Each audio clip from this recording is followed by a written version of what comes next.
Hello, तर चला समृद्धी किचनमध्ये आज आपण थोडीशी रेसिपी वेगळी बनवणार आहे. अंडा आमलेट, अंड्याची भाजी, अंडा बुर्जी नाही तर थोडीशी वेगळी पद्धत घेऊन आलेली आहे. ही नक्की तुम्हाला आवडेल. तर चला एकदम साध्या आणि सोप्या पद्धतीने आणि एकदम टेस्टीने एकदम रसरशीत आज मी अंड्याची भाजी बनवलेली आहे. तर चला मग ही रेसिपी पाहण्यासाठी किंवा ही जर रेसिपी माझी आवडली तर माझ्या समृद्धी चॅनलला लाईक, शेअर, सबस्क्राईब करा आणि जरा ही थोडीशी वेगळ्या पद्धतीची रेसिपी पाहायला मिस करू नका. तर चला आता ह्या रेसिपीची आपण सुरुवात करूया. तर मी 3 अंडी घेतलेली आहे. आता आपण ह्या 3 अंड्याचीच भाजी बनवणार आहे. तर चला आता ह्या 3 अंडीसाठी आता आपण एक वाटी घेणार आहोत. मी एक वाटी घेतलेली आहे. तर आपण आता ही सुरुवातीला ही अंडी जी आहेत ती फोडून घेणार आहोत. तर हे पहा, अंडी मी फोडून घेतलेली आहेत. आता आपण ह्याच पद्धतीने तिन्ही अंडी फोडून घेणार आहोत. आता तिन्ही अंडी फोडलेली आहेत. तर त्यात मी आता मीठ घेणार आहे. मीठ कमीच वापरायचं आहे. थोडीशी हळद घेतलेली आहे आणि आता आपण मसाला घेतलेला आहे, कोणताही घेऊ शकता आवडीनुसार. आणि आता कोथिंबीर. आणि आता आपण काय करणार आहे तर ही पूर्णपणे ही मसाला आणि अंड जे आहे ते मिक्स करून घेणार आहोत. तर हे पहा, अशा पद्धतीने मी ही मिक्स केलेले आहे. तर आता आपण ही जी अंड आहे साईडला ठेवून मी एक 3 वाट्या छोट्या छोट्या घेतलेल्या आहेत आणि त्या वाट्याला आपण थोडंसं तेल लावून घेणार आहोत, जेणेकरून हे अंड जे आहे ते चिकटणार नाही. तर आता पूर्ण वाट्याला तेल लावून घेतलेलं आहे. तर आता आपण जे हे अंड खोलून घेतलं होतं ते आता आपण ह्या वाटीमध्ये घेणार आहोत. तर पहा, अशा पद्धतीने तिन्ही वाट्या जे आहेत ते मी भरून घेतलेले आहेत. तर आता मी कढईमध्ये पाणी ठेवलं होतं गरम होण्यासाठी. आता ते वाट्या आपण या पाण्यामध्ये ठेवणार आहोत. शक्यतो आपण केकला जे स्टँड वापरतो ते वापरलं तरी सुद्धा चालेल, पण मी पाण्याचा वापर थोडासा कमी केलेला आहे आणि कमीच गॅसवर आता आपण हे अंड जे आहे ते छानसं वाफलून घेणार आहे, जेणेकरून पाणी नाही जाणार त्याच्यामध्ये. तर चला मी तुम्हाला 5 ते 10 मिनिटांनी दाखवत आहे. एकदम मस्तपैकी अंड शिजलेलं आहे आणि पाणी पण पूर्ण कमी झालेलं आहे. तर आता आपण ही वाट्या जी आहेत त्या पाण्यातून बाजूला काढून घेणार आहोत. तर पहा, मस्तपैकी छान तयार झालेले आहेत शिजून. जास्त वेळही लागत नाही शिजण्यासाठी. 5 ते 10 मिनिटांमध्ये ही अंड पूर्णपणे शिजून तयार होतं.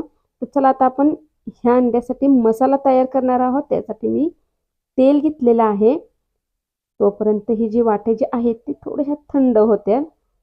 तर आता आपण त्या तेलामध्ये सुरुवातीला खडा मसाला घेणार आहोत, जेणेकरून दालचिनी, लवंग, मिरी आणि आता आपण तेजपत्ता घेतलेला आहे, थोडासा कुस्करून घ्यायचा. आणि आता बारीक चिरलेला 1 वाटी कांदा घेतलेला आहे. तर आता आपण लगेच त्याच्यामध्ये लसूण घेतलेला आहे. झटपट रेसिपी, इतके आठास सुद्धा केलेला नाही, पण रेसिपी एकदम छान होते. तर चला आता कोथिंबीर आपण घेतलेली आहे थोडीशी. तर ती कोथिंबीर आणि ही कांदा भाजत आहे. लगेच त्याच्यामध्ये आपण टोमॅटो घ्यायचा आहे. आता ही टोमॅटो कांदा जोपर्यंत छानसा भाजत नाही तोपर्यंत आपण भाजूनच घेणार आहोत, कारण दुसरा मसाला वापरला तर कांदा जास्त भाजले जाणार नाही. तर कांदा निम्मा अर्धा भाजलेला आहे. त्यामध्ये आता आपण 1 छोटे चमचे हळद घेतलेली आहे आणि आता आपण घेणार आहे धनिया पावडर आणि मसाला कोणताही तुमच्या आवडीनुसार. आणि आता घेणार आहे गावरान काळं तिखट, ते सुद्धा तुमच्या आवडीनुसार. आता अंड्याची भाजी आहे म्हणजे थोडीशी झणझणीत झाली पाहिजे, त्यामुळे मी मसाला थोडा जास्त वापरलेला आहे. तर चला आता पाणी पण जास्त नाही घ्यायचं, कारण आपण थोडीशी रसरशीत भाजी बनवणार आहेत. तर आपल्याला ही मसाला शिजल असे आपण पाणी वापरणार आहोत. तर चला आता ह्याच्यामध्ये थोडासा लिंबूचा रस घेतलेला आहे, जेणेकरून टेस्ट अजून वाढेल. आणि मी दुकानातून खोबऱ्याचा किस आणलेला आहे, त्यामुळे मी तेलामध्ये भाजला नाही, कारण याचा स्वाद जे आहे ते थोडासा कमी होतो. आता थोडंसं मीठ घेतलेलं आहे चवीनुसार. तर आता हे जे आहे ते छोटे 2 चमचे मी डाळ्याचे पीठ घेतलेलं आहे. हे पीठ जे आहे ते आहे असं वापरायचं नाही, कारण त्याच्या गाठी तयार होत्या. तर आपण थोडंसं पाणी घेऊन एका चमच्याच्या सहाय्याने आपण ह्याला हलवून घेणार आहोत आणि नंतर ह्याच्यामध्ये वापर करणार आहे. ह्या डाळ्याच्या पिठानं काय होतं, भाजी एकदम रसरशीत आणि टेस्टी होती, त्यामुळे डाळ्याचे पीठ वापरलेलं आहे. तर चला आता आपल्याला फक्त वाट बघायची आहे उकळी फुटूस. तर तोपर्यंत आपली अंड्याची जी वाटे आहेत ती थोड्याशा थंड झालेल्या आहेत. तर ह्याच्यामधले आपण अंड जे आहे ते काढून घेणार आहोत. तर हे पाहू शकता तुम्ही, एकदम मस्त असं निघालेलं आहे आणि एकदम छान शिजलं गेलेलं आहे.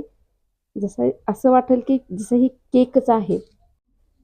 मस्त असं छान वाफरलेलं गेलेलं आहे आणि याची आपण पाण्यामध्ये न शिजवल्यामुळे जे चव जी आहे ती मस्त येते. तर चला आता आपण पूर्णपणे हे काढून घेणार आहोत आणि ह्या भाजीमध्ये आणि भाजी पण छान उकळून आपली रसरशीत झालेली आहे. थोडीशी चेक करून बघणार आहे ही भाजी कशी झालेली आहे. मस्त मसाला तयार झालेला आहे. तर आता आपण काय करणार आहे, हे जे अंड जे आहे ते वाटीतून काढून घेतलेले हे जे तुकडे केले तरी चालतील, पण मी आहे असे ठेवलेले आहेत कारण आकारानं मस्त दिसतात. तर चला मग थोडंसं आता हे रशामध्ये शिजवून घेणार आहे, कारण अंड आणि रसा जे आहेत ती त्याची चव एकदम वाढली पाहिजे. तर चला मग हे पूर्णपणे छान शिजले गेलेलं आहे. तर चला आता आपण एका प्लेटमध्ये काढून घेणार आहे. तर एकदम मस्त रसरशीत ही भाजी दिसत आहे जरा वेगळ्या पद्धतीने. आता ही भाजी चपाती, भाकरी, भात कशासोबतही आवडीने खाऊ शकता. तर तुम्हाला ही रेसिपी आवडली असेल तर मी बनवलेल्या पद्धतीने नक्की ट्राय करा, नक्की तुम्हाला आवडेल. तर चला मग तुम्हाला ही रेसिपी कशी वाटली कमेंटमध्ये मला नक्की सांगा. व्हिडिओ रेसिपी आवडली असेल तर माझ्या समृद्धी चॅनलला लाईक, शेअर, सबस्क्राईब करा. व्हिडिओ तुम्ही पूर्ण पाहिला त्याबद्दल मी तुमची मनापासून आभारी आहे. धन्यवाद.